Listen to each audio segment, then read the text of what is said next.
My name is Lois Durso, and I am here today along with Mary Ann Cart. I would like to thank you for watching our PowerPoint presentation, taking time out of your day to learn more about truck underride and our efforts over the past couple of years to make these kinds of devastating crashes more survivable. On November 24th, 2004, the night before Thanksgiving, my daughter Roya was traveling with her fiance to have Thanksgiving dinner with his family. Joe was driving. Roya was in the front passenger seat. Because of snowy road conditions, the couple was traveling about 30 to 35 miles an hour when Joe lost control of the car and it slid under the side of a semi-tractor trailer. The rear wheel of the trailer pinned Roya's side of the car, crushing her. The truck driver did not know their car was underneath. He just felt a bump. So he dragged their car for a period of time. When it was all over, my daughter did not make it to the hospital. Joe, however, survived with barely a scratch. The reason? His side of the car didn't go under the trailer. One of the first things I learned after my daughter's crash, it wasn't the crash that took her life, it was the underride. On May 4th, 2013, I got in our Crown Vic with the three youngest of our 9 children. Annalea was 17, Caleb was 15, and Mary was 13. On our way to Texas from North Carolina on I-20 in Georgia, we came upon slow traffic from a previous crash. We slowed down, but a truck driver did not. He hit our car, it spun us around, and sent us backward into the back of the tractor trailer ahead of us. The rear underride guard came off, and the back of our car went underneath the trailer. Annalea and Mary were in the back seat. Annalea died instantly, and Mary a few days later from her injuries. My son and I in the front seat, however, survived the horrific crash because the truck did not come into our part of the car.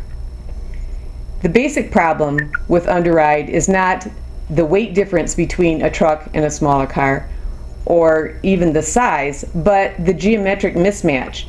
The bottom of a trailer is maybe 41 inches, and the bumper of a car is somewhere around 33 inches, so that when there's a collision, the car easily slides under the truck, and the first port of impact is the windshield, and then into the passenger compartment. When I learned that hundreds of people die every year from underride, and that it could be prevented, along with Lois Durso, I became a mom on a mission to make truck crashes more survivable. We learned that underride crashes had been happening for decades. In fact, in 1969, DOT was supposed to add underride protection to the sides of semi-tractor trailers. After our devastating and preventable losses, we drafted the STOP Underrides Act to prevent others from dying under big trucks. Years ago, the NTSB had made recommendations for underride protection on single-unit trucks, front protection, side protection, and stronger rear guards. That's why we include a protection all around the tractor trailer in the STOP Underrides Act. The front is a vulnerable area. Trucks can go over the top of cars when there is a head-on collision or when the truck rear ends a car. People also die under single-unit trucks because there is the same geometric mismatch. Vulnerable road users, such as pedestrians, bicyclists, and motorcyclists, are also likely to go under trucks. So this is a map from the Insurance Institute for Highway Safety.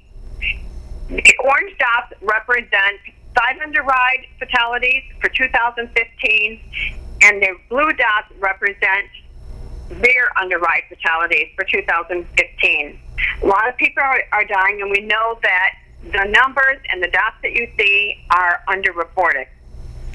Because the Insurance Institute for Highway Safety realized that people continued to die under trucks even after DOT issued a rear underride guard standard in 1998, they did crash testing research to find out why that was. Next video shows the difference between a guard designed to meet the federal standard, that's the 2013 one, and an improved guard that has gone beyond the standard.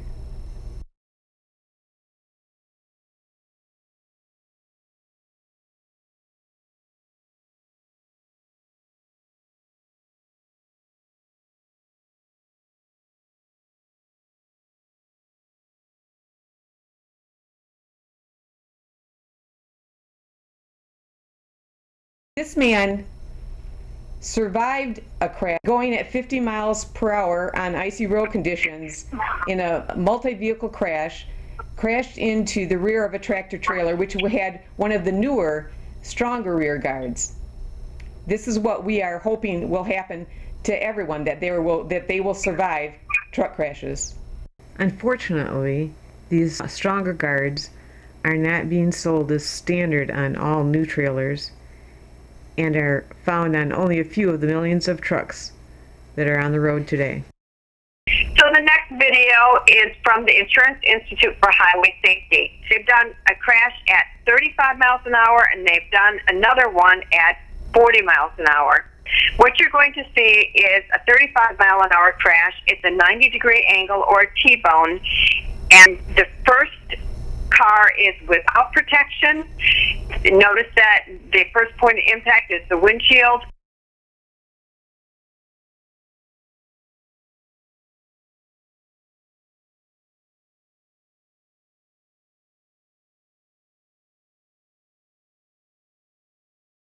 And the second car is with protection underneath the tractor trailer. It's called an angel wing, and it prevents the car from going under. As a result, all of the car's safety features, airbags, seatbelts, crumple zones engage, and people walk away from those kinds of crashes.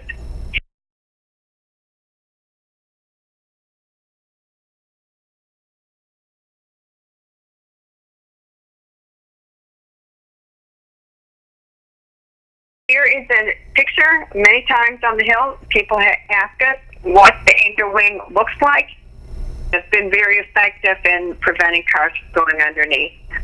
The next video from our DC crash test, so that Congress would be able to come and take a look at it for themselves. The top video is of the angel wing. The middle is the safety skirt, and then the third video, or the bottom, is without any protection whatsoever.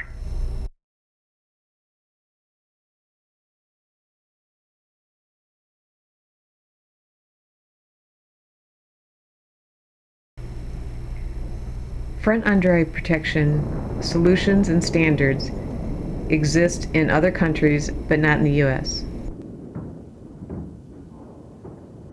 In 2002, the American Trucking Association put out a document. It's a forward-looking document in terms of what kinds of regulations they were expecting. Basically, anticipate certain regulations on straight trucks in 2005 and in 2006 on front and on side underride protection, but that never happened. Grief that I and people that lose a loved one this way goes through is very complicated. First of all, it's unexpected, it's traumatic, and then when you learn that it could have been prevented, there's an anger and a frustration that doesn't let you get to peace.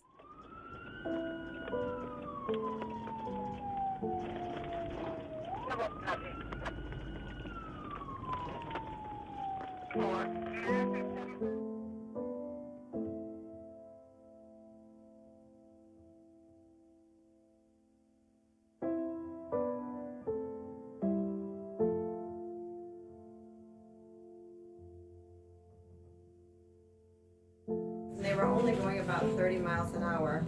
Her fiance lost control of the car and ended up under the side of a semi-tractor trailer.